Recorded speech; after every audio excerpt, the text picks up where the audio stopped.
Welcome to Empire State Engagements. I'm Dr. Robert Childs. I spoke with Brad Utter about his recent exhibit at the New York State Museum and his recent book of the same title, Enterprising Waters, on the history of the Erie Canal.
Welcome to Empire State Engagements. I am really excited to be joined today by Brad Utter.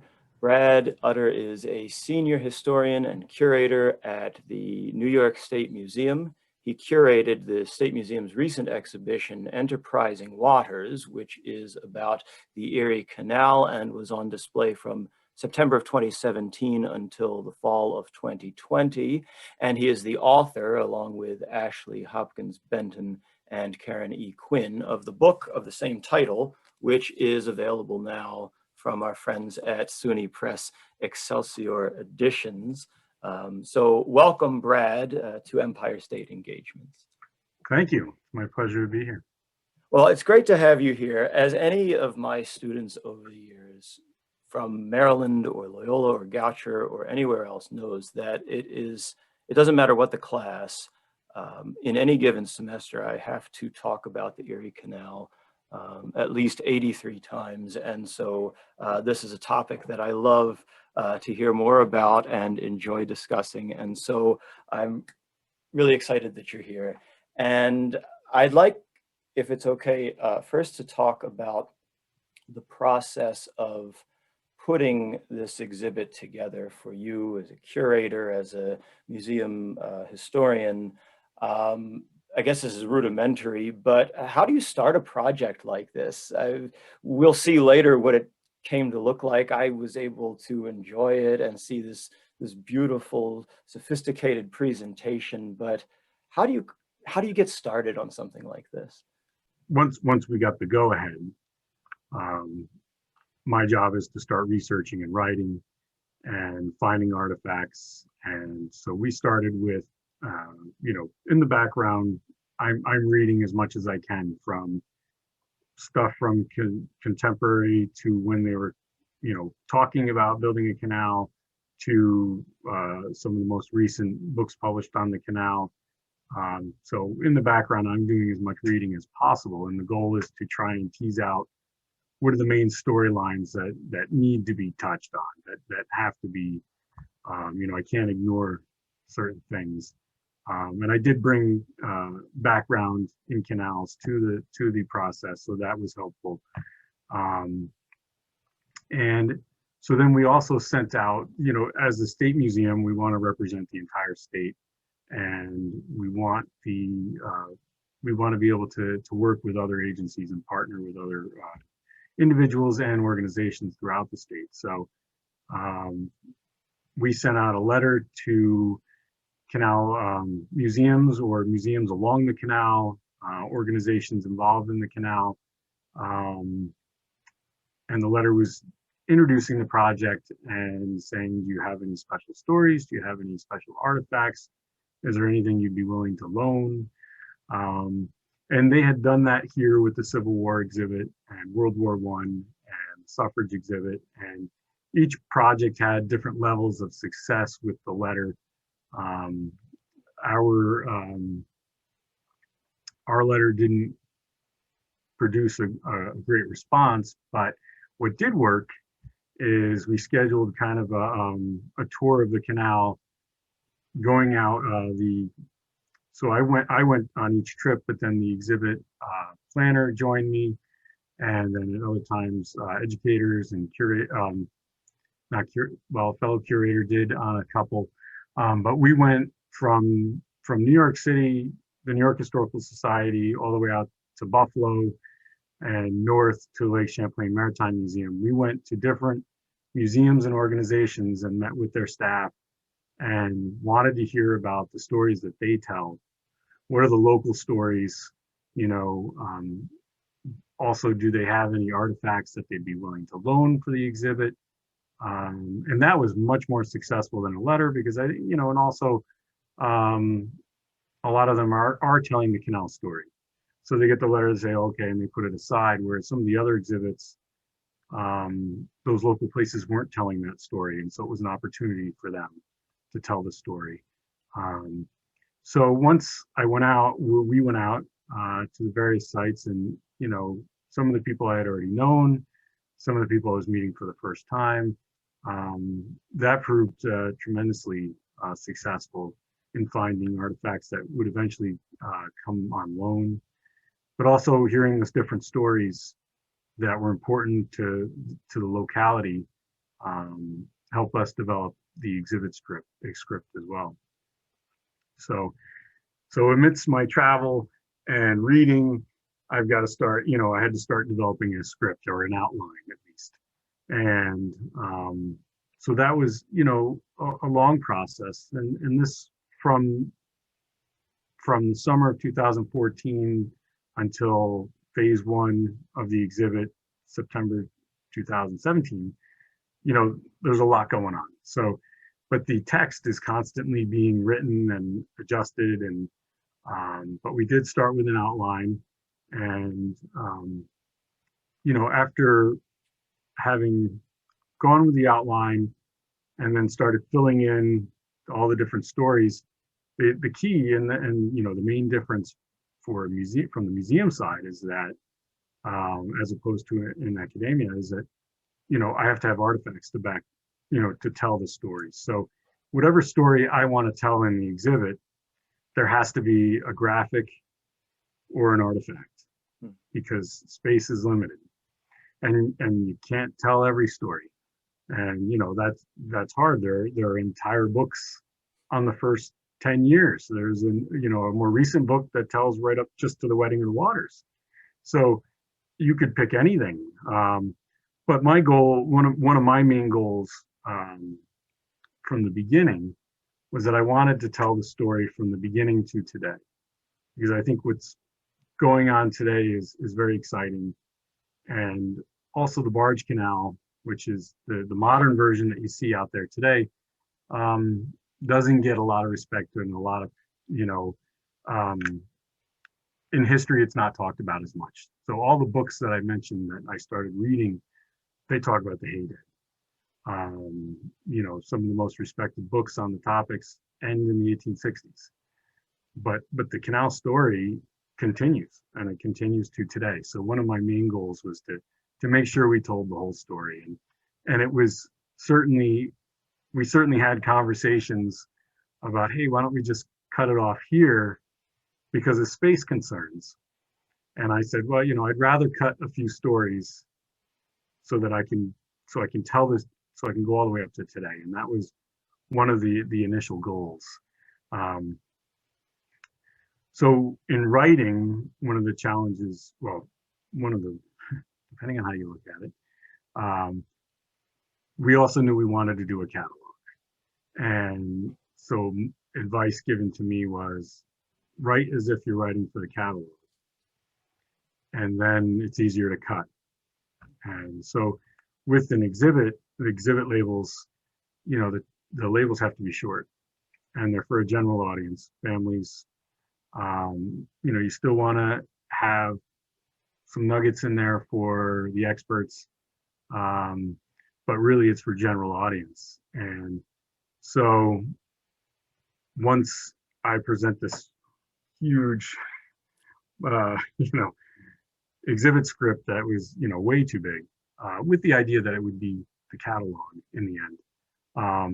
Then the painful part of having my colleagues go through it and, you're going to have to cut here. But one of the benefits to that, because you're so engrossed in it, one of the benefits of having, first I had the history curators look at it and, they came back to me and said, hey, look, there are three themes that really stick out in every era of the canal. And that's, politics, engineering, and commerce and industry. And so that gave us something to harness and to cover in each area of the exhibit. And just to follow up on that thought, and then when it came time to have the editor or the planner who served as the first editor look at it and have everything cut, because it just had to be a lot shorter. That was painful, and that was something I wasn't, I thought I was prepared for, but because I knew I was writing extra, but I wasn't prepared for how short it was. And in the past where I had worked previous, I could, edit my text as I pleased. I had maybe one or two people that would check it over for me. But this was, a team effort, and the exhibit is better for it, because it covers, 7,000 square feet, and there's a lot. And so, if everything I had wanted went in, it would have been very text heavy and not as well received as I think it was. So, that process was fun and challenging. Well, it sounds like along the way, you basically had to come up with this sort of not only outline of the story you wanted to tell, but also a sort of vision of how to tell it through the artifacts. Were there any moments when you had difficulty finding just that perfect piece to help tell the story that you knew was critical? Or were there any sort of serendipitous moments when you were out in the field? It sounds like those travels were incredibly fruitful when suddenly you realized, aha, this artifact is sort of the keystone to this piece of the narrative. Were there any either negative or positive sort of moments when the relationship between your narrative history and the availability of items that could help you tell it either fit or didn't fit? The featured artifact, the windlass, came out of just a random conversation, and I had been through our offsite storage with the former curators who had recently retired, and nothing about the windlass came up. And someone had written to me and offered us a small windlass from a store, from a house, and it was kind of small and had been rebuilt so much that I wasn't terribly interested, but I asked the former curator about it. He's like, oh, we have one. In fact, we have one from a canal warehouse. And I said, canal warehouse? We've been through the tour of the warehouse. I'm hoping that they're telling me all of the artifacts related to the canal. And, that didn't happen because we're talking, this particular curator had been here for 40 years. And this particular artifact came in, when he'd been here for 2 or 3 years. So sometimes you have to look at it to jostle the memory, or you have to ask about the artifact itself. And so once I found out about the windlass and how it was deconstructed out of a canal warehouse, and that to me became one of my singular focuses, because there was discussion of, let's build a canal boat, let's do this, and really we were also competing with 2 other major exhibits going on, so we couldn't do too much fabrication or too many interactives either, because that's more build time. And so I really hung my hat on the windlass, and I wanted that. And so the flow of the exhibit space was really dictated by the windlass. And what had started out as a discussion between myself and the exhibit planner, I really wanted a chronological story, and the exhibit planner wanted to do themes, saying, let's do immigration over there, and let's do, this over here, and railroads over there. And I really was against that. And I said, well, you can't talk about this until it's built, or you can't talk about. So that's part of the, the give and take. And then once the windlass was put in, I had to back up, and say, all right. And it became a compromise. And so we did end up, we used the windlass to talk about commerce. And again, we went back to those 3 themes, and it came together well that way. But if it wasn't for the windlass, I might have still been fighting over, what went where. But we really had to design around the windlass because it could only fit in that room in one way.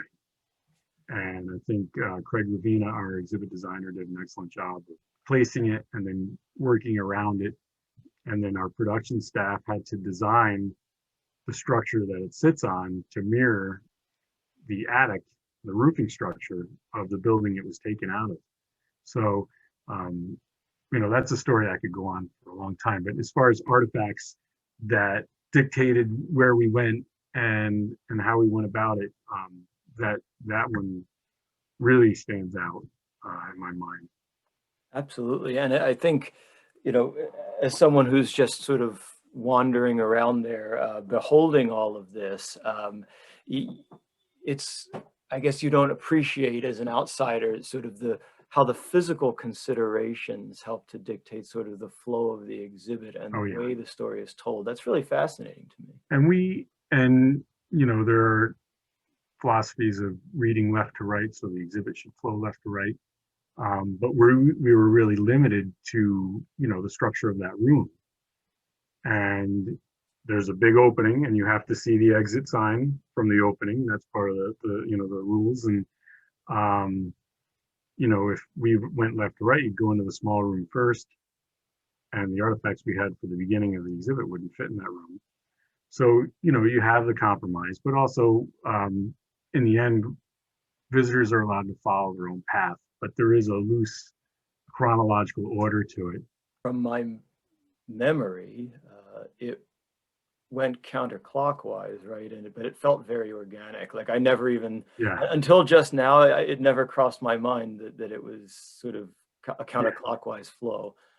And it worked out, and that's fine. And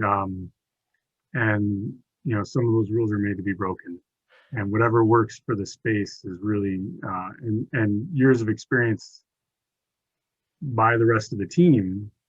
I was new not only to the organization, but to the, doing an exhibit of that scale, and certainly in that room, they all said, look, it works. And so okay. But one of the other things that I was going to mention about the windlass and why I really fought for it was because people remember it.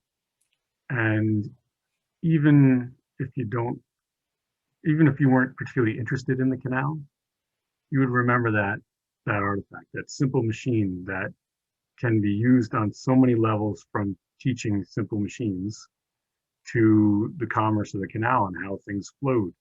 And that was, other museums had done boats. They have model boats. They have a boat you can walk onto. There's lots of things that were proposed that had already been done. And I said, you know what? No one has a windlass.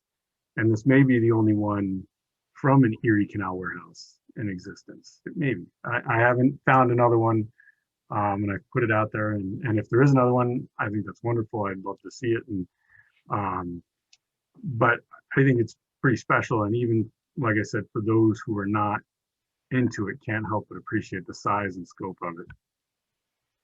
No, I certainly thought that was the case as I was enjoying this. And actually, I'd like to talk a bit about that, if you don't mind, because when I first experienced the exhibit, I sort of wandered in on my own, but then it was a few hours later, I got the official tour, and I believe this was the first time we met, Brad. Was it? I think it was researching New I York. think officially.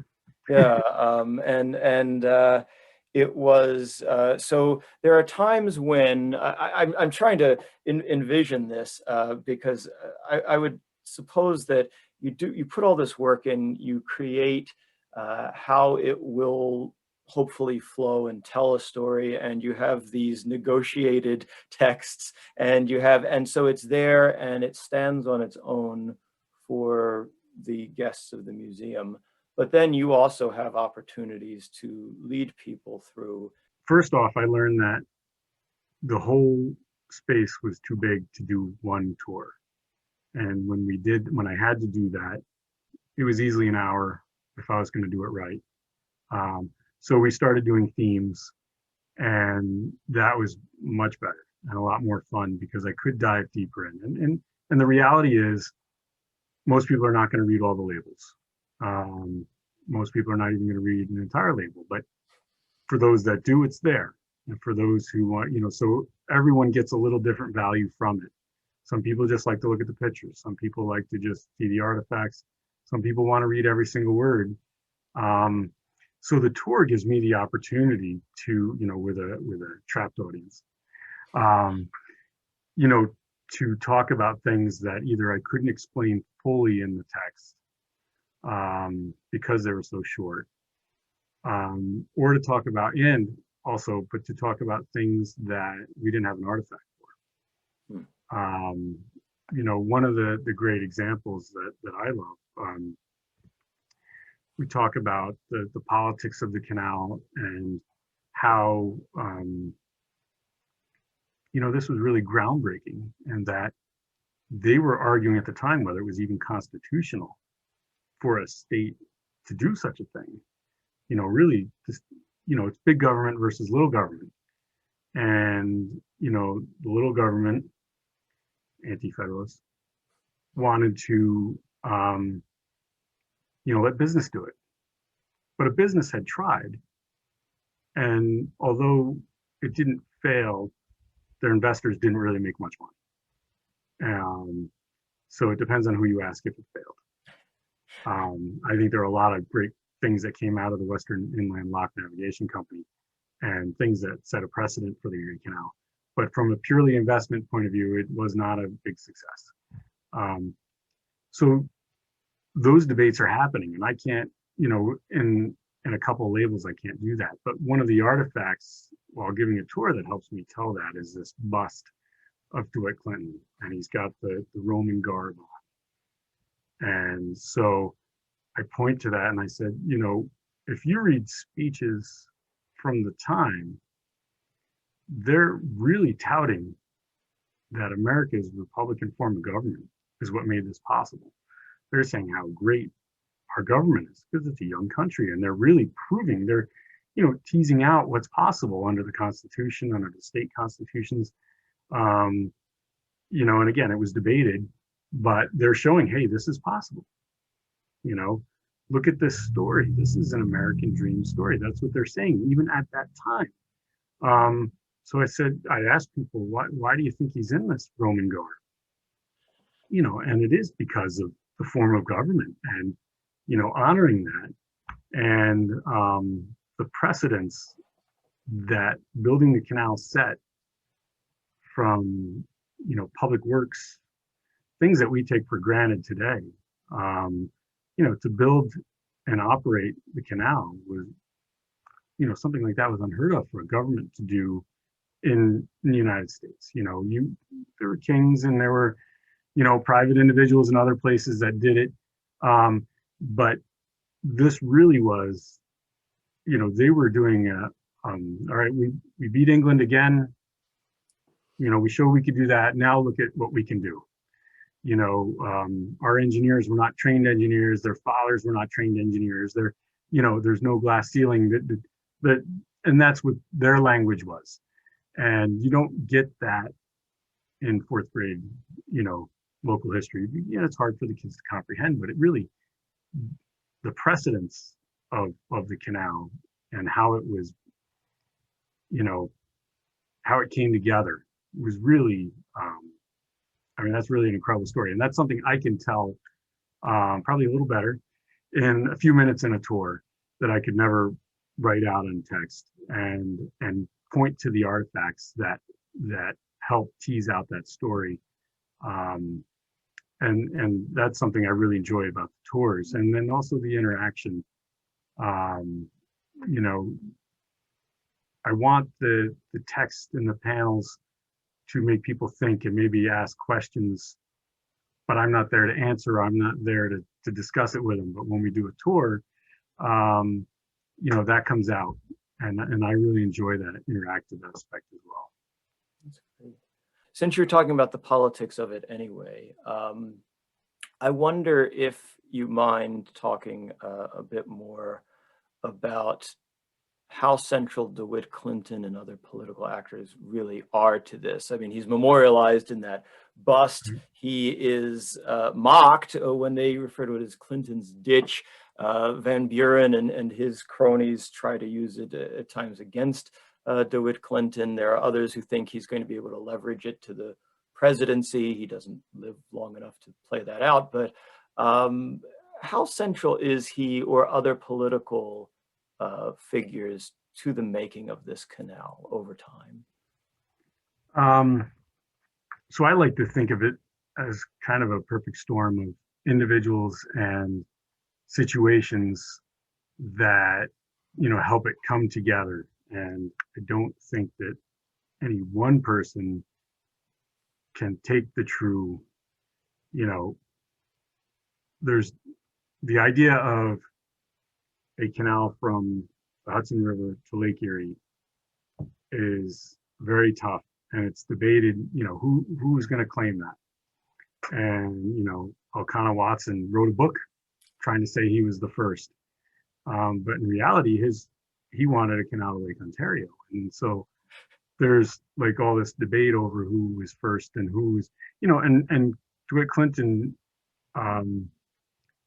my understanding is he was the linchpin, the political arm. So he's the mover and shaker, the guy that was able to do the politicking. He had his enemies within his own party. I mean, and again, this is a young country, and the party system is young, and they're splintering off even as this whole thing is happening. Martin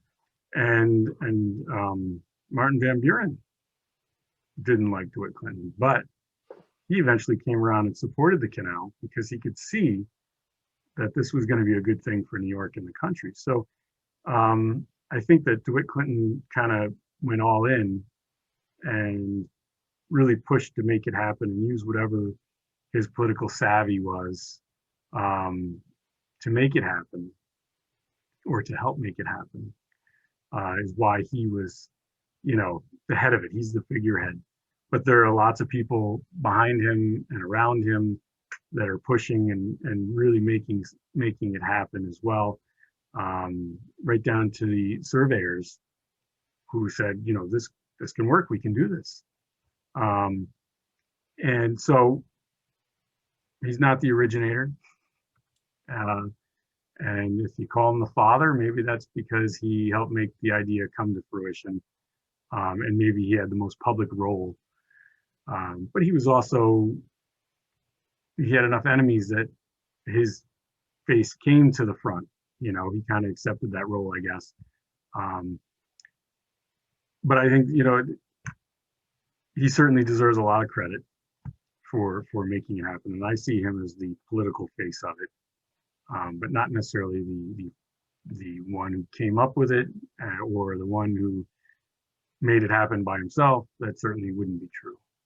No, yeah, it's a very important point, and part of that point, I think, is that there were a lot of people who've been talking about the value of this for over a generation, right? And how this potentially could be helpful for the nation, for New York State, for the emerging Midwest. But you mentioned the War of 1812, and after the War of 1812, you've got all these nationalists in Congress, and they're saying, oh, we should have internal improvements. And even President Madison, a good Jeffersonian, is like, well, that seems like a good idea, but I just don't think we have the constitutional authority. And so it's left to New York. If it's going to happen, New York's going to have to be the one to do it. And so how does a state, I mean, you mentioned that even within the state, there was debate over whether or not this was appropriate. But once they settle that, how are they going to pay for it? How are they going to design it? I mean, first the financing, but also you mentioned surveyors and engineers. A lot of these people aren't actually professionally trained engineers, are they? And so there's a lot of novelty here for the state. Yeah, there's so much going into it. You know, there was no professional training school for civil engineering in America at the time. You had West Point, which was military engineering, but not civil engineering. And so that was different. And so you had surveyors, you know, who were also judges and, you know, held other positions, who turned engineers. And Benjamin Wright, who's considered the father of American civil engineering, had some experience with canals, and he had worked with William Weston, who was an English engineer, on the locks, the Western Inland Lock navigation. And he also helped figure out where there was limestone and the rocks needed to build canal locks. And that helped a lot. And so his experience with Western Inland Lock Navigation Company led to his involvement with the canal. And he was the only one of the engineers who really had any experience, but they were going, you know, training on the job, reading books, reading about it, and really amazing what they were able to accomplish. And there's quite a few, you know, American dream stories, like John Jervis, who left his father's farm and joined the surveying team to be an axeman as a boy and, you know, a teenager. And instead of hanging out at the tavern at night, he's reading books. And, you know, the engineer, I believe was Benjamin Wright, he was working with, noticed his ability and noticed his rise. And he ends up being one of the greatest civil engineers in America in the 19th century. High Bridge still there, you know, in New York City. And that was designed by Jervis. He also designed the D&H Canal. So, you know, really, I won't say rags to riches, but that is what DeWitt Clinton and others with their Roman garb are talking about. Here's a farm boy who, you know, says, all right, I'm going to go get a job being an axeman. You know, he has no right doing that in Europe. His dad is a farmer. He's going to be a farmer. Yeah. You know, you can't go get a trade and be an engineer. But in America, that was possible, you know, for some. And you know, obviously, you know, I'm talking in general terms here. But that was what they saw as one of the geniuses of our government, you know. So that's a great story. As far as, you know, federal government versus state government, you know, when they decided that, hey, we should do this, and they officially petitioned the federal government, they also sent petitions to surrounding states that would benefit from a canal. And they were, oh yeah, build it. Ohio's like, yeah, that sounds great. We don't have any money for you, but that sounds great. And Ohio truly benefited from the canal once it was finally built.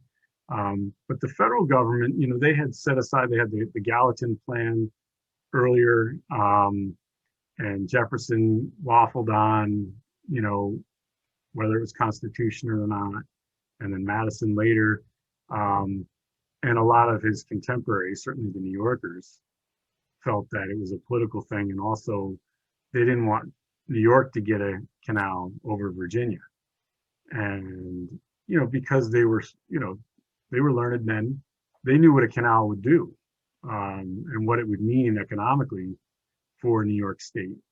And it is interesting to think, today we don't think in those terms as much. We think of the country, and that might be a little regionalized, but certainly,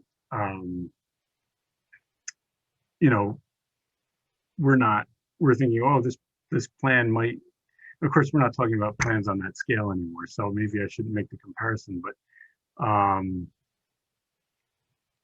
Jefferson and Madison knew what that would mean for New York. And whether they truly just didn't want New York to get it over Virginia, or whether they truly thought it was constitutional, that I'm sure historians will debate that for a while. But ultimately, New York forges ahead, and they pay for this through some sophisticated fundraising, right? Yes. So it's, there wasn't an income tax, and they're really one of the main oppositions.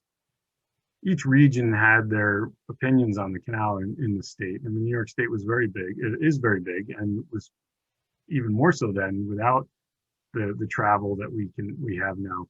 But the Hudson Valley, they had their farmers, and they didn't want competition coming in from the west. New York City and Long Island, they didn't want to pay for a canal. They assume any canal is going to be, all the citizens are going to be taxed to help pay for it. And, so they came up with a plan that would say, hey, you're not going to get taxed. We're not going to make you pay for it. And they had a steamboat tax and some other land tax tied into area around the canal. And that tax never was used. And the steamboat tax was removed shortly after.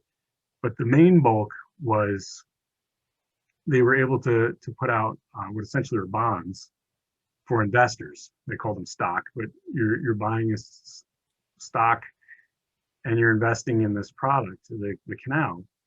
And they're doing it on state credit, which means, it's not like some business that goes belly up. The state will have money coming in. So it was seen as somewhat of a safe investment. Certainly after the first section of the canal opened, because they built it in sections, and they picked the easiest section to do first so that they could demonstrate the value, and connect it to the Mohawk River travel. So right away, they're getting a lot of traffic once it's open, and so investors can see the benefit. And so it's guaranteed on state credit, which means they'll get their money back. And it's like a bond in that they were usually for 6 years, or to 6% for a certain amount of time, and then they get their money. So it was seen as a safe investment. And so that really, really helped. And that once revenue started coming in as the sections of the canal opened, because as soon as the section was done and it was connected, they'd open it right up. Investors could feel safe that the money was going to come in and take care of their investment. And so at first it was mostly New Yorkers and wealthy New Yorkers, but then once it was proven a safe bet, you start to get international investors. So when they say New York funded it, they organized the scheme to fund it. And that was precedent setting as well. Again, another thing showing what the government could do legally, although again, it was debated, because really they're deficit spending.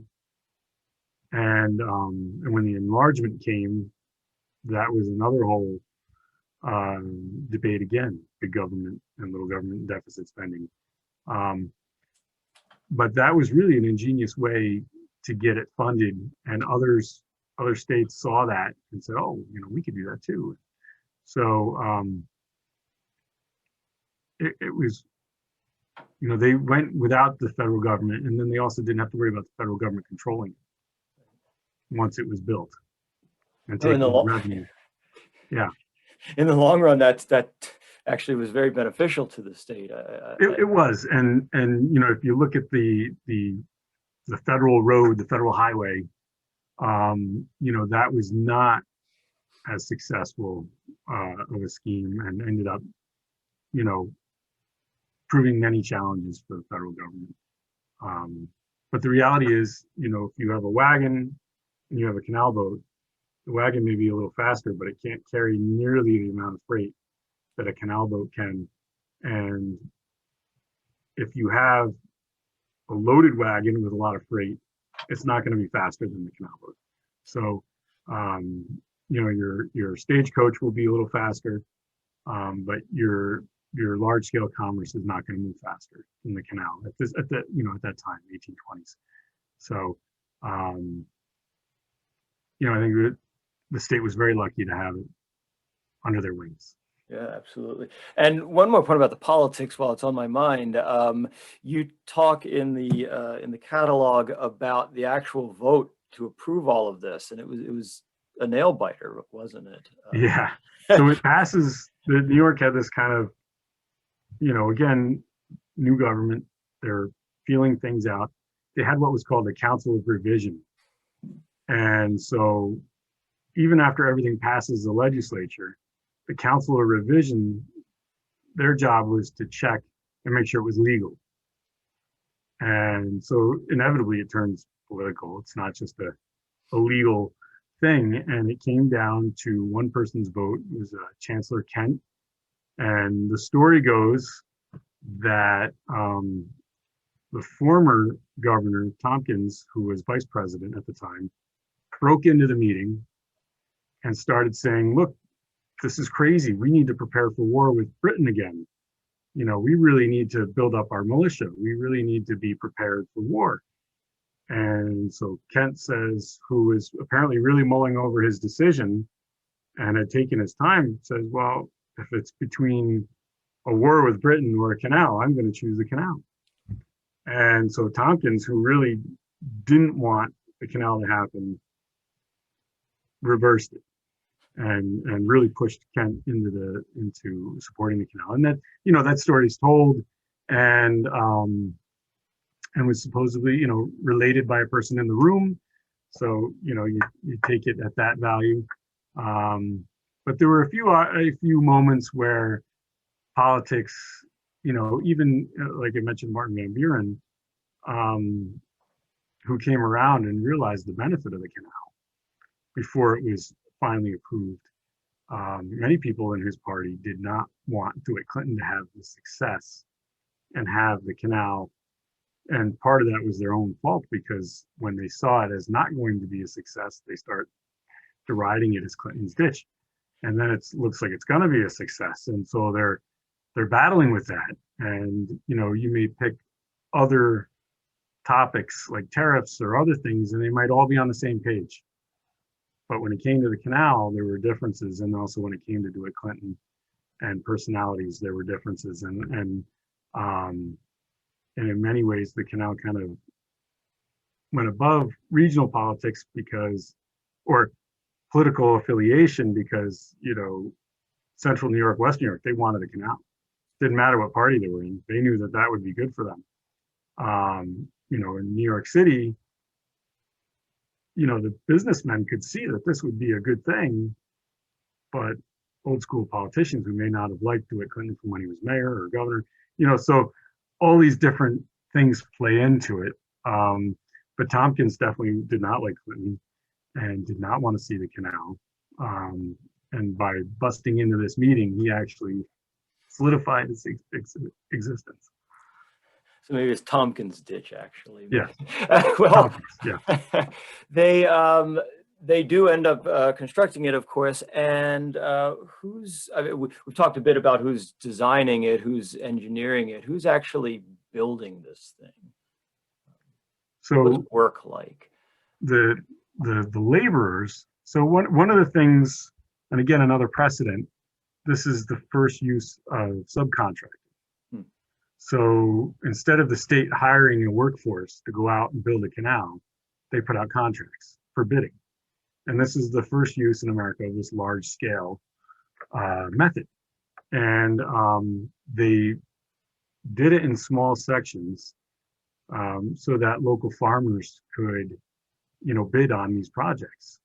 And, if you're building out near the Montezuma Swamp or in areas where it's sparsely settled by Euro Americans, Americans of English or European descent, it's hard to find laborers. So they actually, the first laborers that you get, they're the local farmers, they're the local people in the area, and they would build small sections. And some of the contractors got very good at it and kept getting more contracts and made up a business out of it. But as things started going, and then you get into more dangerous sections, they started bringing in Irish immigrants. And so a lot of you hear the story that the Irish immigrants built the canal, and that's really not true. They were here, and out of all the immigrant groups that helped, they were the largest. And they also got sent to the most dangerous areas. Not sent isn't the correct word, but that's where they found work. The local Lockport, where they had to blast through 7 miles of stone, they're using, this is pre-dynamite. They're using black powder, drilling a hole, sticking the powder in and running for your life because, and a lot of people died. And so not only there wasn't a large population yet, but the population that was building didn't want anything to do with it other than, people really needing work. And so you see a large population of Irish, both Catholics and Protestants, working at Lockport and Montezuma. And even at Lockport, they had a riot, the Catholics versus the Protestants. And, but the labor was not a fun job. And, but there isn't a whole lot of firsthand accounts on the smaller sections where your local farmer is, digging out a section of the canal, and the team that he has hired. You read more about the Montezuma Swamp or Lockport or the big builds, where it was very difficult on the laborers. Hard work.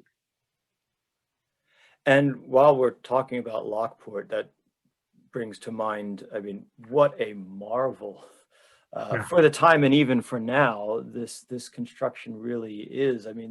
The elevation change from Albany to Buffalo is substantial, and you've got, in particular at Lockport, it's the Niagara Escarpment, is that Escarpment, right? yeah. And talk about how they deal with that. Everybody knows about the locks, but it's not just this simple thing of having these doors that open. And it's a really fascinating process. Yeah. If you want to talk about it a bit. So Lockport was unique in that, you've got the 60-foot high elevation that they have to conquer. And it was the last major thing that they had to get through. And the goal was to have it at a level where you could draw water from Lake Erie. And so they not only had to climb the Niagara Escarpment, but they had to do what they called a deep cut, which was 7 miles through solid stone, so that it could be on level with the Lake Erie and draw water, or slightly lower.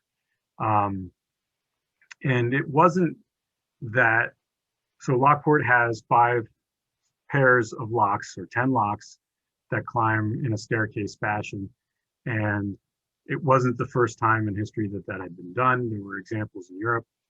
And what's kind of amazing to me is that, a couple different engineers had a go at it. And the one who was successful, Nathan Roberts, was a math teacher. He had taught math and was a surveyor. And here he is figuring this out. And it is complicated. How you get water from one lock to the next. They had little channels carved into the wall where you could pass water down. And so the idea of having double locks or locks next to each other was you could have traffic going east and traffic going west at the same time.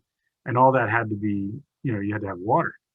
And there was also a major concern if, the locks failed, that Lake Erie would drain down.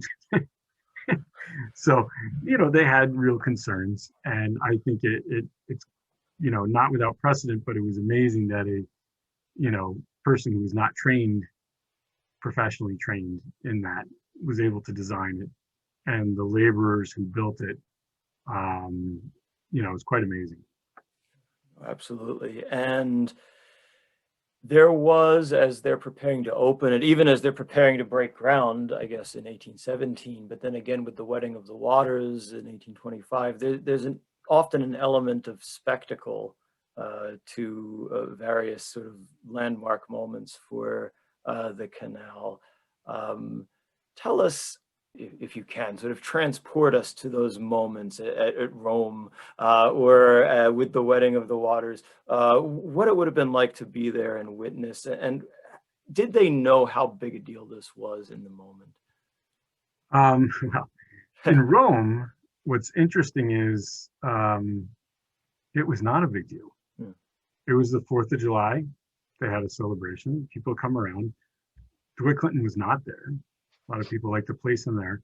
They did not have the big dignitaries there. They were the local dignitaries. And I don't remember if there was a canal commissioner there. I'm assuming there was. But that was not, and it was covered by some papers. But really to have some of the people who really knew what the canal would mean usually traveled it and had had experience, either read about the West or traveled the early trade routes, or had ridden a carriage to Buffalo, they had seen the potential, they could grasp it with their eyes. And I think your local average citizen probably had no way of fathoming what was about to happen. Really, their concern is, who's going to buy my crops? Who am I going to trade with? They're not thinking, oh, the West. Could they really comprehend how large the West was? I think people that had not been out there probably would struggle to grasp that. So did they know it was a big deal? I think DeWitt Clinton and some of the others certainly did. Did I think the locals understood it? Maybe not. They probably thought, oh, this will fail anyway. Maybe at least we'll get a canal from Rome to Utica and we can, ship some goods. Who knows? I don't know, and that's my guess. But when the canal opened, the wetting of the water ceremony, this large flotilla starts in Buffalo and goes down to New York City. They knew what was happening. They had already experienced it too. And that's one thing that some people don't understand, is that, as I mentioned earlier, the canal was opened in sections. As soon as it was done, it was open. 1823, they celebrated the canal opening pretty much 3/4 of the way. And so commerce was flowing all the way to Albany and down to New York City, and the Champlain Canal had already opened. So, it had finished in 1823. So they had seen the potential. And so in 1825, DeWitt Clinton, again, he's a politician, and they made a big deal of this. And look what we did, look what America did. And so they had speeches, and the flotilla went with a keg of water from Lake Erie, or 2 kegs of water from Lake Erie, and stopped in all the communities that would have them, and fireworks at night, and toasts, and parties. And at that point, the boom towns are starting to grow. So you do have population along, larger towns along the way.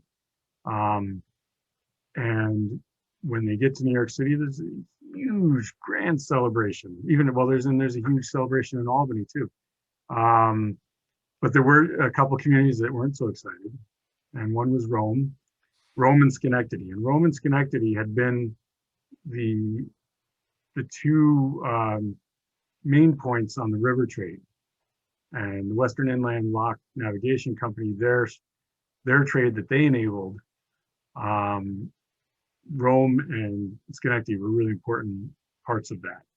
And the new canal bypassed the old canal, and the old waterfront at Schenectady and the old canal in Rome, which had been built up. Both places had been built up. The new canal bypassed both. And so in Rome, they were greeted with a mock funeral where people had painted a barrel black, took it over to the old canal, filled it with water, and then marched when the flotilla came and ceremoniously dumped it in front of the flotilla, because they thought that was the end of their community. And of course it wasn't. And Schenectady, one of the participants recorded as their reception as being grave. And they quickly invited down the marching band from Union College and students to make it look like it wasn't so grave. And they had a dinner, but the local merchants were not excited. And those that had built warehouses, storefronts and everything down by where the old waterfront was, were not happy at all. Of course, and Schenectady actually lost population in this time period because of that. And but they quickly rebounded, and the canal, the Schenectady and Rome both built up around the canal.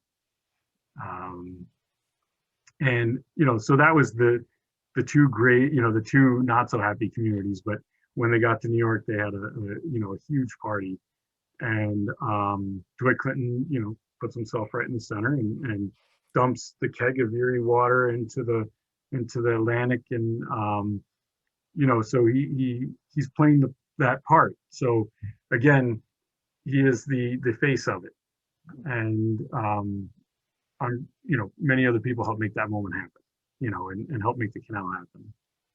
So the images that we sometimes see, I think some of them are in the catalog, of the 1817 groundbreaking and the flags and the guy with the top hat and the shovel is probably imagined. But by the time we get to 1825, it's not even an opening as much as it's almost a victory lap for DeWitt Clinton. Yes.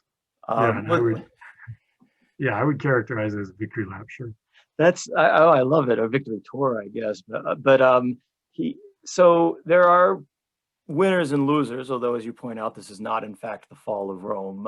They're going to make it, but some cities they become cities, right, as a result of this. Yeah.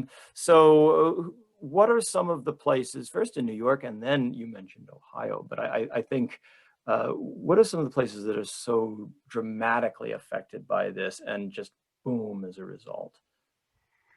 Sure. So one of so Utica was already considered a large town, and they'd even fought to be the capital. And that was because of transportation waterways in either direction. They can get down the Susquehanna Valley, Susquehanna River, through different various water group routes. But they really benefited from trade. And then Syracuse was, their big thing was salt. And at one point they're making more salt than any other place in America. They're producing a majority of America's table salt, and salt for salt pork, and they had this wonderful resource, but no way to really ship it economically in any large fashion. And another interesting thing about the state is that the state had already purchased land to produce salt and set it aside, and it was state-owned land, and they would rent it out to people who wanted to produce the salt. But they didn't. So in other words, they could operate it and govern it in a way that private individuals can't come in and have a monopoly here. So that the canal helped the state in that regard too, and that's why there was one reason why there was a salt tax. But Syracuse really benefited from that, and all the industries that followed. But Syracuse was a town, it was small. And off the top of my head, I believe it was smaller than Utica at the time, but some locals may dispute me on that. I don't have the population off the top of my head. But then you get little, places, little boom towns start from just a couple people to now actual towns, you know, towns with names like Port Byron, and it's in the middle of it's in central New York where there's no port until you have the canal. So the port is on the canal. So you get Brockport and other places that develop along the canal, and at Lockport, you have different, all these ports start coming up. But really, it wasn't that the natural resources, or even that some farmers weren't there already in a lot of these places. It's that they had nowhere to ship their goods. So they couldn't do it on an extensive scale, other than to Canada. So, Rochester was already starting to grow. They were, a flour capital, FLOUR capital, because Genesee flour was hugely popular, but they shipped it up to Lake Ontario and then through Canada in that way. And, you couldn't ship it in bulk to New York City cheaply. It's trickling in. The trade was there, but it wasn't on any large scale. And so the canal opens that right up. And Rochester starts to really grow. And Buffalo, again, it was a small town. It was sacked in the War of 1812. The British burned it. So it's rebuilding. And there's a fun, story between, maybe not to them, but Black Rock, which was just north, and Buffalo trying to fight to be the terminus of the canal. And so they build piers out into Lake Erie and the Niagara River, and season after season they get flushed away. But Buffalo in the end has the ear of Dwight Clinton, so they end up getting the terminus. But there were other benefits to that as well, and the canal went through Black Rock, just didn't end there.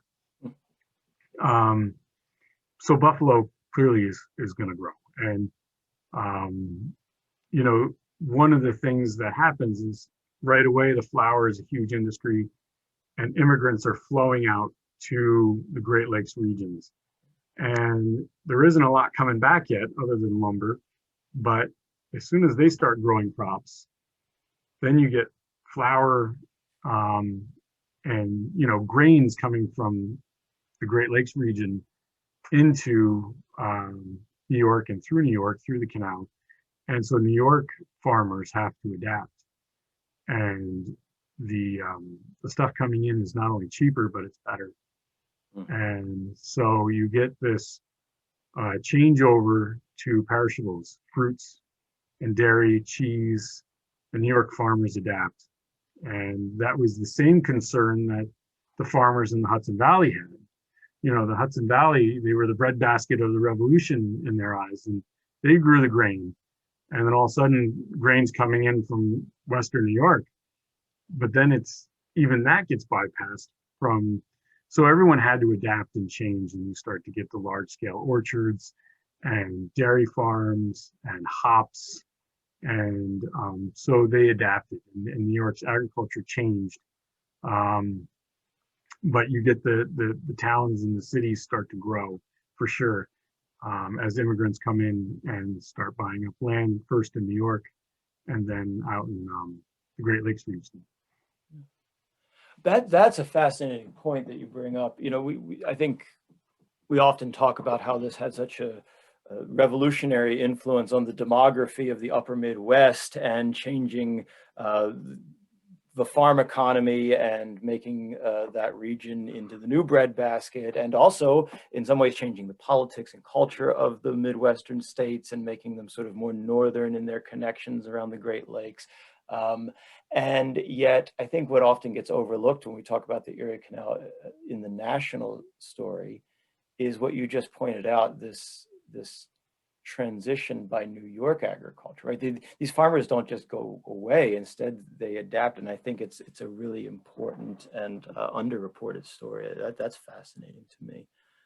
Um, I also am interested. It gets very cold in upstate New York in certain parts of the year. At the time of this recording, it might be the case. And what happened to the canal in the wintertime? Yeah, it's funny that you ask because that was one of the things we debated, including, um, and we were coming down to space issues and what's going to get cut and what's not. And that was one of the things I fought for because not only do you not think about it, but when you do, well, what happened? Um, and so what happened was, things came to a standstill when early on they didn't have a closing date; they just closed when it froze, and um, they quickly learned the mistakes of that, and started having dates that they would try and close by, or they'd announce it in advance. It's starting to get cold. We think you have a few days, and boats would rush to get their final load to a safe harbor or a safe destination so they can unload and make money. But there were certainly situations where boats got frozen in and their cargo would have to sit for the winter. And, in many places they drained the canal so that because there were wooden walls in some places, the water would wreak havoc on that. And not in all places, but there were wooden supports um, on the berm and the towpath side in some places, but some of the locks had wooden features and the doors, and so they would drain it, and that helped. But there usually was enough, certainly in areas. There were areas where they would leave enough water in, and you'd have ice skating, and there are stories of people trying to ice skate from Albany to Buffalo, and there's a fun immigrant story where I believe he was Swedish or no Norwegian. His family came and they went out to Western New York, and he had to go back and deal with a court case because there was something wrong with the shipping. And again, I'm kind of butchering the story, but the gist of it is the canal froze over and he couldn't get home, so he ice skated, and apparently did it in 5 days. There are historians who say, well, in Norway they go out and ice skate for fun even back then. So and they would do long tours on skates. So maybe it was possible. So who knows? That's a fun story. But the other things happened too. I mean, commerce kind of came to a halt, and that in later years would leave an opening for railroads to gain more foothold. But other things happened. The mule drivers were often kids who ran away or orphans, and seeking adventure or just seeking money would be stuck now without a home. And you hear stories where they would commit small crimes so that they could be put in jail for the winter, and then they'd get their meals every day and be in a warm place, and then get let out in the spring. And so who knows how often that really happened, but that's one of the stories. But you also have to deal with what happened to the mules and the horses. And so one of the things we have in the exhibit is a business card, an advertising card that says, hey, winter winter your mules with me at my farm. And so then the mules get to go be, farm animals and not be tied up to the boats for the winter. So I'm sure they actually, as much as they didn't like the cold, probably enjoyed a little freedom to walk around. So yeah, there were different economies that would have to take place, or different changes that took place, altering the economy when things froze over. Well, so the canal had this revolutionary effect on commerce, on different regions, agriculture, but it's also, as you point out, people moving around the canal and ideas and information moving around the canal. And so there's a pretty significant and immediate social and cultural and political influence that the canal has, right? What are some of those? One of the, I mean, when the canal opens, all of a sudden tracts of land are more, all this land that had already been purchased by companies to plot off and sell, uh, people weren't running in to get to them, because if you get to them, what are you going to do when you get there? So, but once the canal opens, now all of a sudden you've got an outlet for your products. So a lot of New England farmers, children of New England farmers, sons in their 20s, sons and daughters, and they're moving out. And what you end up getting is a fairly young population populating, central and western New York. And with young populations, you tend to have, a little more free spirit and a little more openness to new ideas. And also at the time, there's a little uncertainty in things and flux, and couple that with the Second Great Awakening, which starts taking place, and ministers and then evangelists start coming through, and so it's very vibrant. And people who want to start, so if you live in Vermont and in an area that's well established and you want to start a new religion, you've been inspired, and you're going to start a new religion in your town, it's not going to go over very well, because people in your town are already there. They're already established. They've got their religion. They've got what, this is their tight knit community. And so what you see is a flux of folks like that going out into the canal area, and they can go to a place that is sparsely settled and gather followers and have their thing there, and in some cases the person is already there and is inspired, like Joseph Smith. He's inspired, he's already there, but he's inspired. But the canal enables him to flourish in the sense that he's able to get people coming through, and also people to meet with him there, but then they move on. And really, most of his followers join later, not in New York State, but these are people who flow through New York. They flow through the canal. And it's that, I think, vibrant atmosphere, coupled with the Underground Railroad and the women's suffrage movement, or rather women's rights movement. That's in a canal town. Seneca Falls is a canal town. And all of this is not, they're not rooted in a century-old community. It's new. And I think that all plays into it. And, someone who's comfortable and situated is not going to pick up and move to the middle of Western New York just because there's a canal. But someone who's on the go, someone who feels trapped, that they can't make a living, they can't do what they need to do, and young enough to pull it off, they're going. And I think that helped create a dynamic atmosphere for everything that followed. I think that's a perfect way of putting it, right? There's such dynamism surrounding the canal. You've talked about the relative youth of the population, which is a fascinating point, and their enthusiasm. And so you end up with, as you say, the burned over district, all of these various utopian movements or millennial movements, or as you say, you have all sorts of social reforms that really gain a lot more traction in that region than much of the rest of the country. And it really, a lot of those people end up transforming America. And it's really a fascinating part of this story.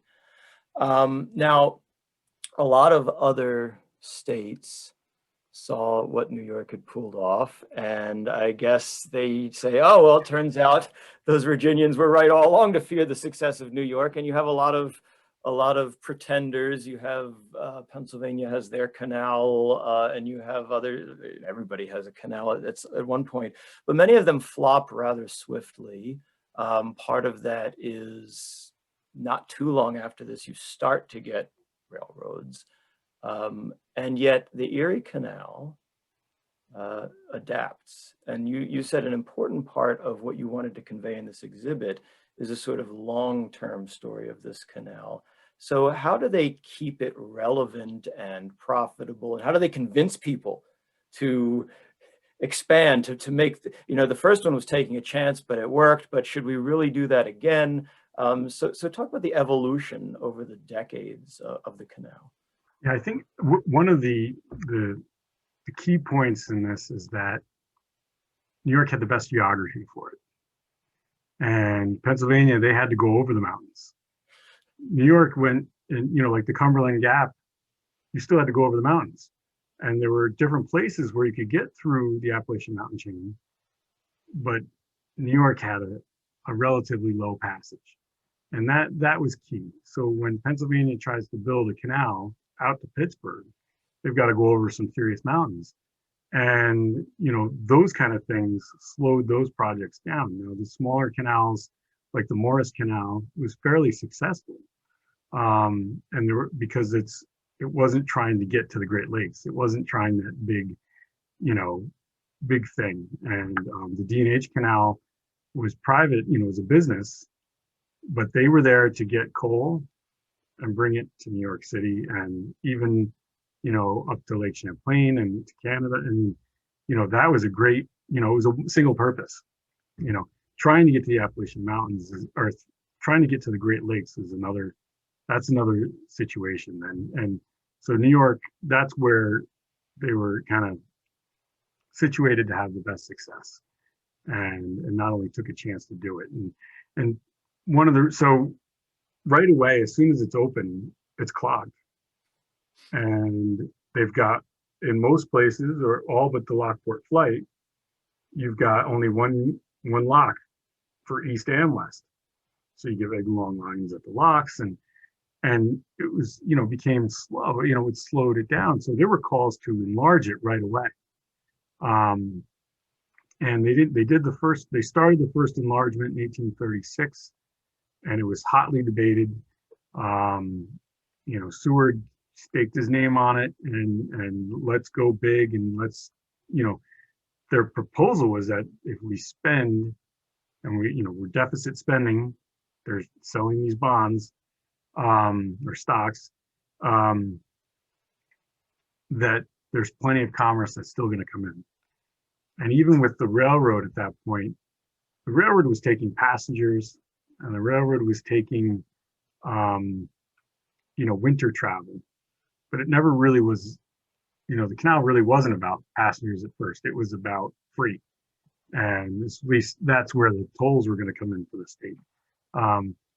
So when they do the enlargement, it's more about competition from other proposed canals and railroads, but also just to clear the logjam and say, hey, we make this bigger. There's plenty to come, and those are the dreamers, or the realists who see the potential of the Great Lakes, and all that, all its access from lumber to grains. I mean, those were the two big ones. So there's a big discussion, and it ends up, getting very intricate, but you get big government versus little government, and deficit spending versus non-deficit spending. And eventually the non-deficit spending people win. The enlargement stops. And the only way they're going to continue is if they have a surplus of revenue. And a lot of the revenue is funding the state. I mean, like I said, there's no income tax. This is the main income for the whole state, for the state government. And so they halt it, and this is coupled with the Panic of 1837, and so there are real credit issues, and so they're ruining state credit is the way that they're fighting over it.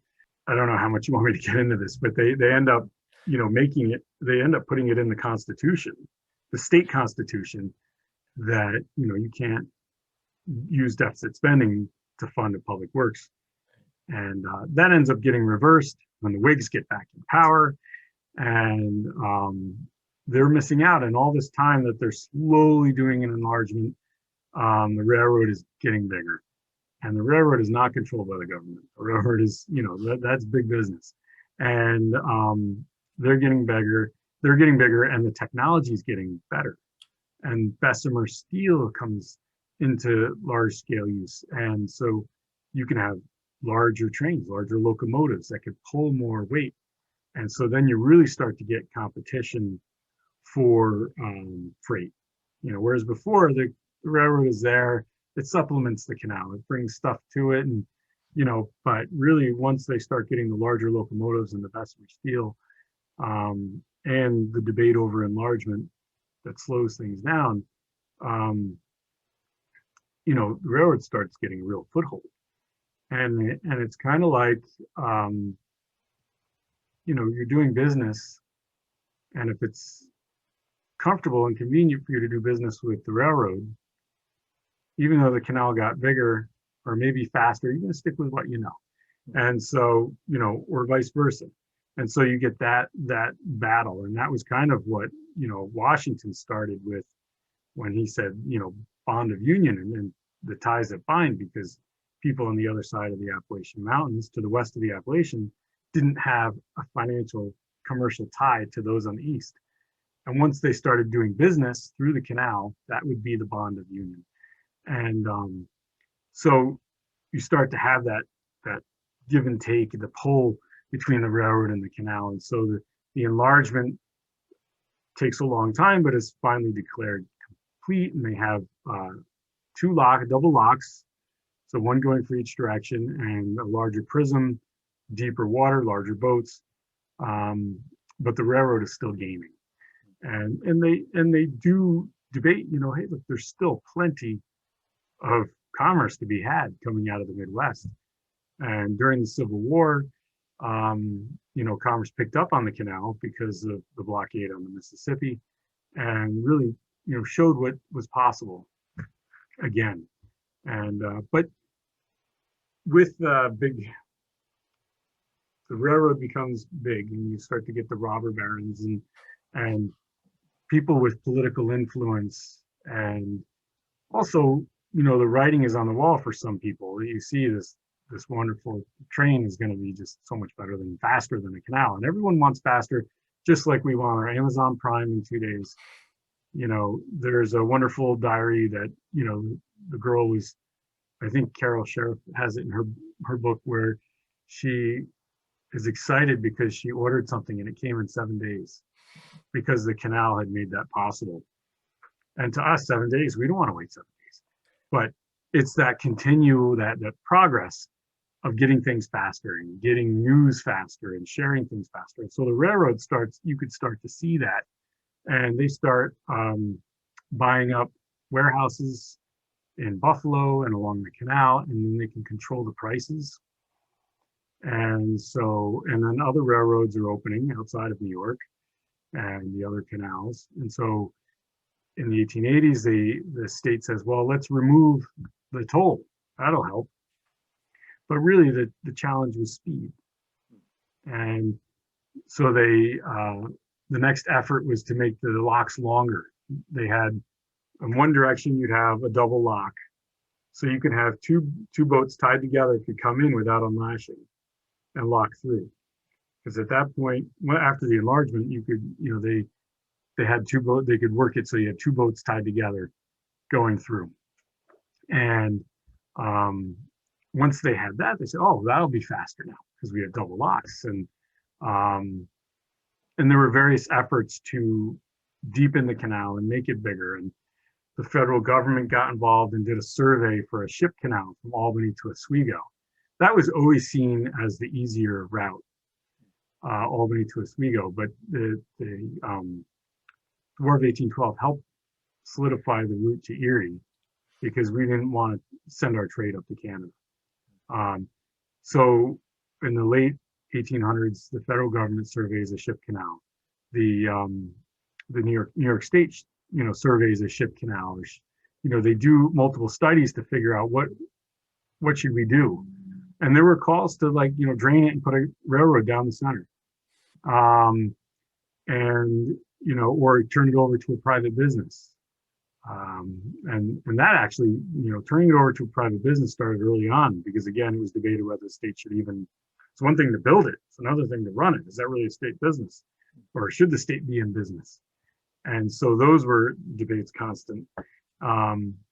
But in the late 1890s, Teddy Roosevelt the um, takes the banner up for the canal. And there's a study that says, you know, building a barge canal as opposed to a ship canal.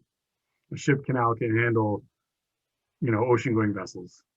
Barge canal is still a barge, but it's big. Going that route will still be good enough to compete.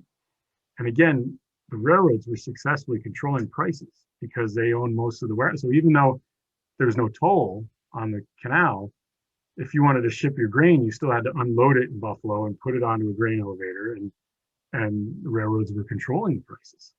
And so Teddy Roosevelt starts championing the cause of a barge canal. And making a long story short, but it was another political feat that was, interestingly enough, really supported by New York City and Buffalo. Hmm. Because in the middle, these communities are going to be bypassed, because their factories and their mills, things that grew up, could now ship by the railroad. They didn't need the canal. The canal was slow. So we're talking larger freighters that are shipping in bulk, which at first is grain and lumber. That's New York City and Buffalo. And they did all sorts of things. They went out and advertised to unions and got unions. They would go down to the factories in New York City and get the unions to vote. And in 1903, the barge canal passed, and they start construction in 1905.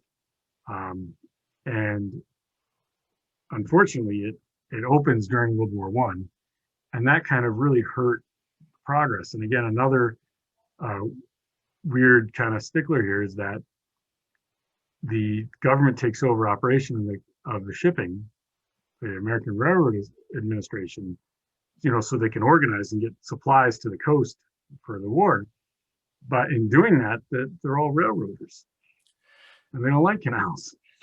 And so they start commandeering boats and everything, and they say, oh, well, we'll build boats, but you can't build boats because all the steel is going to tanks and weapons and ships. And so they start building concrete boats.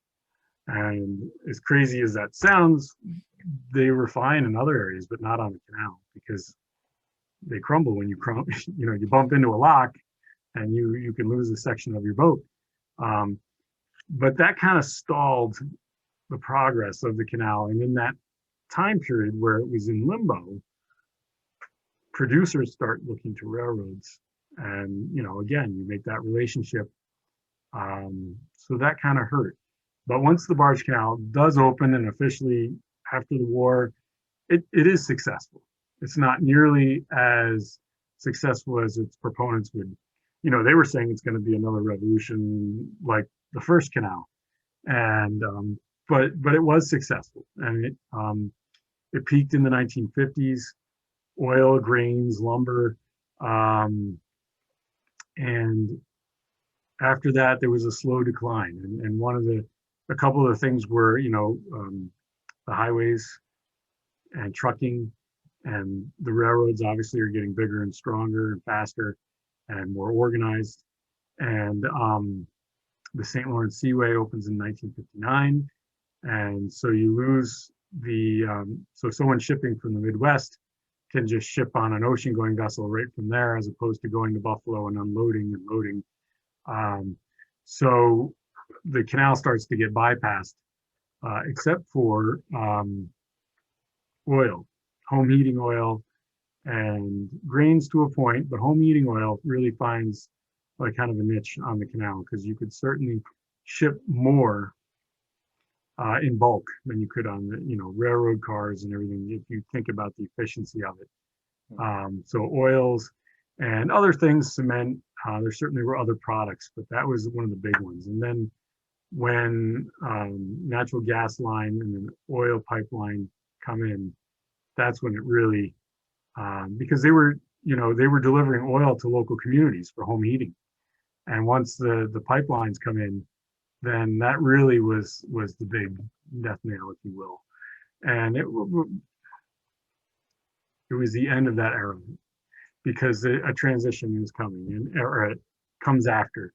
And what we see today, and again, this is part of why I wanted to tell the story to today is that you have starting in the 80s, and tourism was promoted even from the beginning, but really in the 1980s, you start to see visitor centers built and really promoting the canal as a travel destination, but also a place to bring your boat and travel. And heritage tourism starts to bloom, and the more that's invested in the canal and the surrounding areas, the more that it's blossoming. And today, I find it exciting, all the things going on in canal communities. And for a while, the communities along the canal turned their backs to it. It was dirty, tugboat filled water, and the kids like to swim in it, but it wasn't a place you go for recreation. Then all of a sudden, they start to come back, and it's a source of income for communities.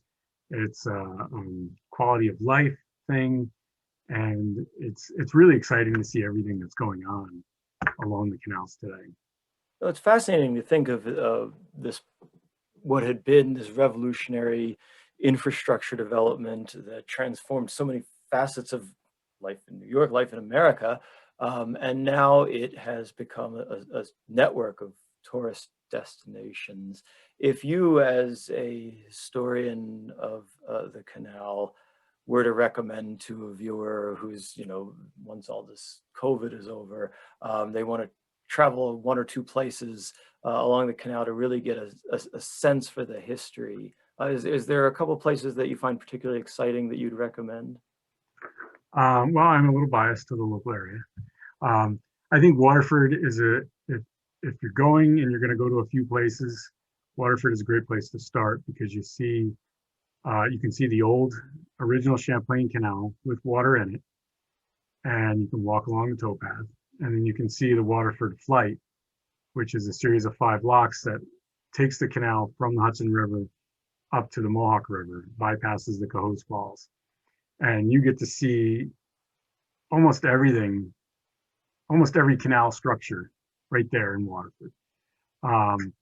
But if you're looking for a destination far away or a place to spend a few days, and not that Waterford isn't, but the Capital District certainly has, Schoharie Crossing State Historic Site, and Waterford and everything in between.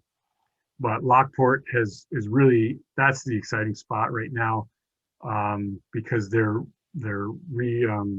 refurbishing the original locks. So we had talked a bunch about, Lockport had the staircase locks, 5 locks, but really it was 10 doubles.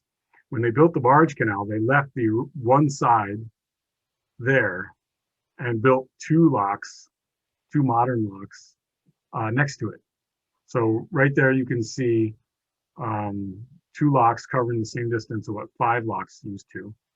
And they're putting doors in, and they have a boat, and you can lock through.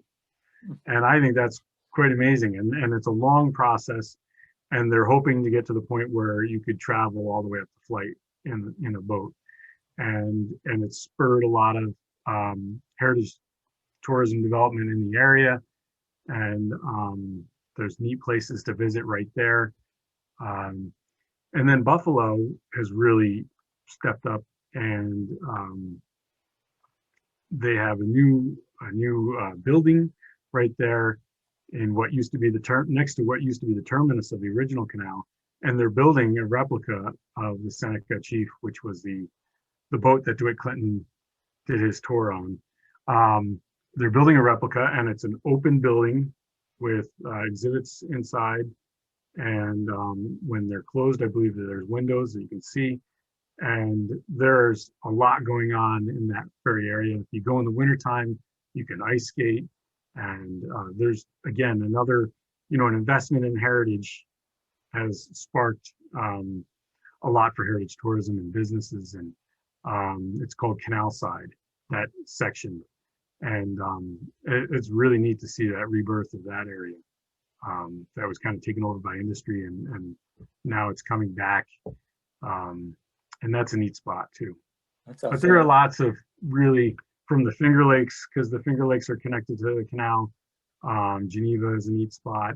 I have to plug the Erie Canal Museum in Syracuse. Oh, please do. It is in, I was thinking, thinking along the canal, but really, and Syracuse was one of those cities when the barge canal was built, it bypassed the center of the city. And so what was, in a lot of cities now Erie Boulevard filled in, and there was a waylock station there that is now the Erie Canal Museum. And that is anyone looking into canal history, that is a must stop for sure. I do want to ask, Brad, you spent, I mean, 3 years producing this, and then several years with it on exhibit and giving tours.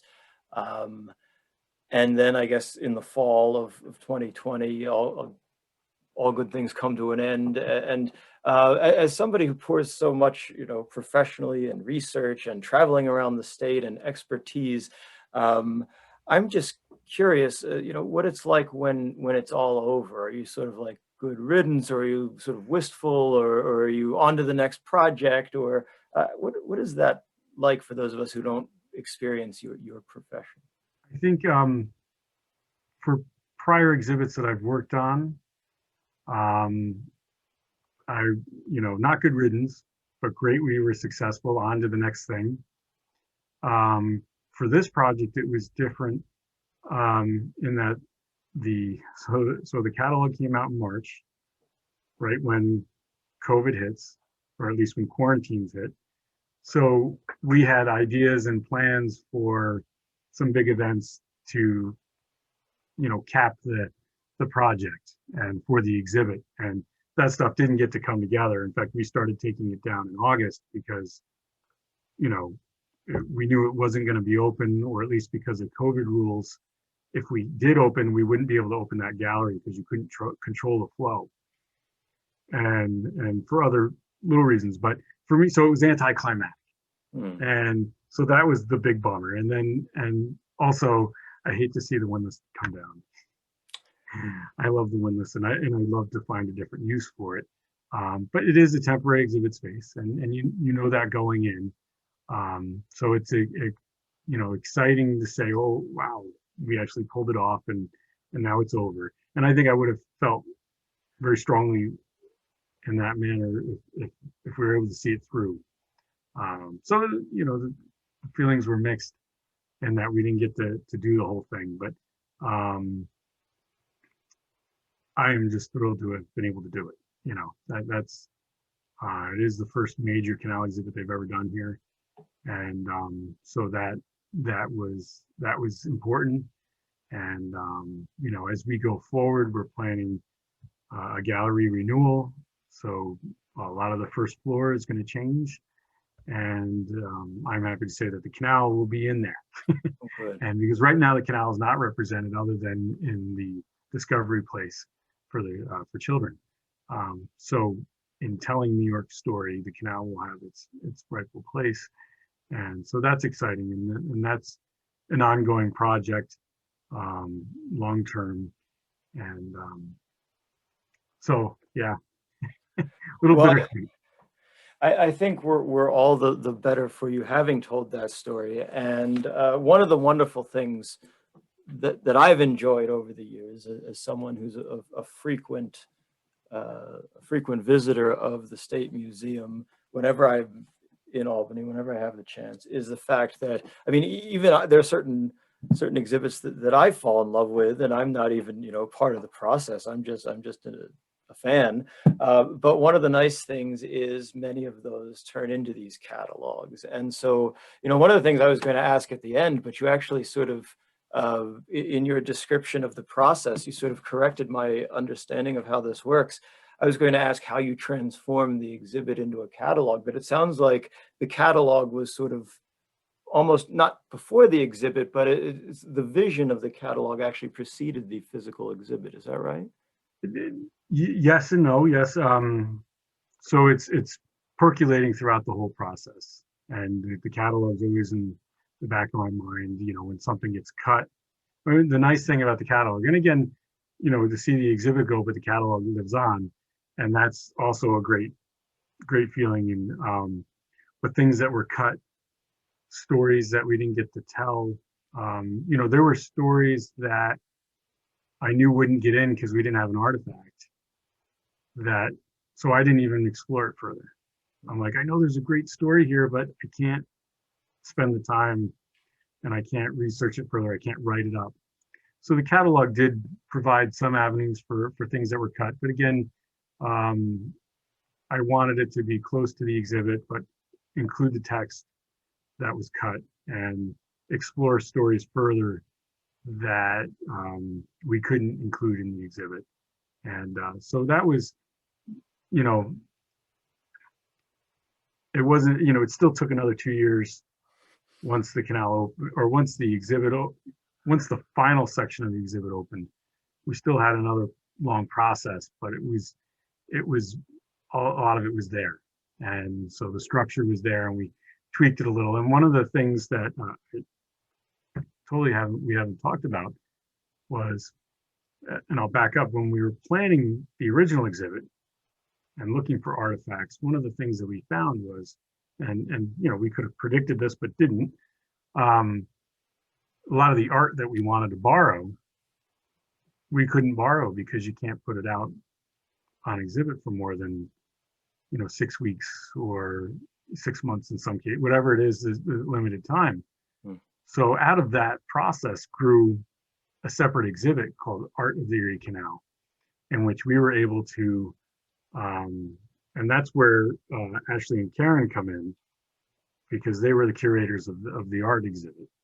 And so in the catalog, the text that's in maroon is from the art exhibit, but we were able to, or they were able to include artwork, pieces of art that we couldn't put in the history show because we knew the history show would be at least 2 years, maybe more.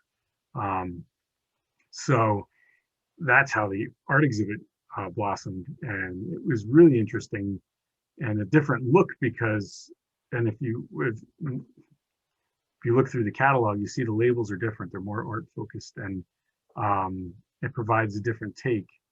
When I look at that aqueduct, I think, oh, well, you know, structurally it was this or that, and it connected here and there, and this is why it's important. But they're looking at the art and also the artist who felt it was important to draw that because, you know, we didn't have ancient memorials, we didn't have castles in America, but we have these modern marvels, you know, 1825 modern marvels, these aqueducts and, you know, canal that carved into the side of a hill. And, you know, those things were things to be proud of. And that's one of the things that the artists did, is they brought that to the public. And so it was a different aspect of the canal. And so we got to explore that in the art exhibit. And so luckily that was captured in the catalog as well, which is one of the things that it was an outgrowth of the process. And yeah. No, it was a fortunate occurrence to take place. And I'll just say for those watching who aren't familiar yet, I always enjoy these really well put together, generously illustrated, and also you get a sense for the research and the narrative that Brad was able to create and to convey. But as you point out, you had a little bit more freedom with word count in here, and so this is part of an excellent tradition of collaboration between the museum and SUNY Press. And you should be, obviously, I told you at the time how wonderful the exhibit was, but also I hope you're equally proud of this fantastic catalog, which is a sort of permanent monument to the work that you did. So thank you for doing that and for coming here to talk to us about it. I guess my last question real quickly, and you've been so generous with your time, I just wonder, what are you working on now? What's the next big exhibit at the museum? Well, so we've all the curators have multiple projects going on, and not necessarily exhibits. We also research and work with the collections. The next big exhibit is the Gallery Renewal, and everyone in the building is involved in that in some level. But me personally, we have been doing, since the museum was closed, we've been updating some of the older labels in the museum, and we're Fire Engine Hall is getting kind of a makeover. So phase one, which will hopefully be printed and in place before we open, or shortly after. I don't know when we're going to open, but we will have new labels. And then in phase two, we're adding new graphics and big plans to kind of update Fire Engine Hall, which has been somewhat static for a long time, and is really one of the popular galleries here. Kids certainly love it, and older kids love it. And so that's another project. And then research-wise, I'm working on a second edition of an encyclopedia of motorcycles and motorcycle builders in New York State. And so we have a first edition that was done by my predecessor, Jeffrey Stein, and put out in 2000. And so we're working on a second edition to bring it up to date, and also to reprint it because it's out of print. And the other personal project that I'm on the side is I've transcribed, during quarantine, I transcribed a journal of a hops farmer from 1846 to 1869. And he put an entry in for every single day for all those years. And so I have fully transcribed it and started, researching and collecting more about the family and all the people mentioned. And that'll be a neat project going forward. It's kind of on the back burner right now, but always going on. No, that sounds really like a fascinating and a rich resource for folks in the future. So I look forward to hearing more about that. What county was this farmer in? He was from the town of Hamilton in Madison County, and he was part of this big boom of hops farmers. And also, he starts to transition to dairy toward the end of that time of his journal. And I think that's part of a larger trend as the hops farms were getting so big that the local farmer was struggling to do that. But he was in a hotbed for hops, and it is interesting. And he doesn't give a lot, but just the little tidbits that draw you in as a historian, trying to figure out what more. What more could it mean, or what more does, or these little things going on. He had a railroad built through his property, and went to see some famous trials, and went to a state convention, political convention, and he's got these little tidbits that draw me in, and I want to know more. He saw an itinerant preacher, and that preacher's journal exists in another library, so we got copies of, we researched that, and so it's been fun. Yeah, that sounds fascinating. Well, I look forward to hearing more about all this over the months and years, but I'm again so grateful, Brad, that you joined us to talk about the Erie Canal, to talk about your fine work in Enterprising Waters, both the exhibit and now the catalog. And so I'm so grateful, and thank you very much for being with us. You're welcome. It's been my pleasure, and happy to do it. And I'm very thankful that you enjoyed it. It was great.